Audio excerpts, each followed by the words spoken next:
Well, we've seen a lot of proposals floated out there by various sources and delegates in these talks, anything from 600,000 barrels per day of additional cuts up to 1.5 million barrels per day of additional cuts. And that's officially what this advisory committee yesterday recommended. Now, that was without the endorsement of the Russian energy minister, who, like I said, he went back to Moscow.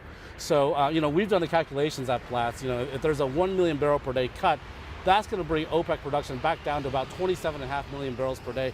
That is 2003 levels of OPEC production. That's before countries like Angola and the Republic of Congo were even members of OPEC. And it's also at a time when Iraq, a lot of its oil production was offline after the US-led invasion that toppled Saddam Hussein. So it was a much different oil market back there.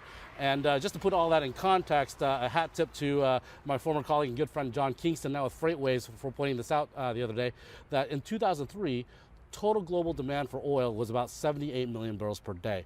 We're now in a 100 million barrel per day oil market out there. So that's how much the market has expanded. And OPEC is now talking about contracting its oil production back down to 2003 levels. So, I mean, that's how much that's how dire the situation is for Saudi Arabia and those within OPEC who want to cut. They're willing to go give up that kind of market share to prop up prices because of their economic situation. Well, that leads me to my next question. How concerned do you think some of these members are going to be about that declining market share? Sure. Clearly, this is also going to be a big gift for some of those shale producers in the United States, heavily indebted, but also looking for higher prices. Absolutely, and any cut by OPEC and its allies is a gift to U.S. shale producers, keeps them afloat a little longer.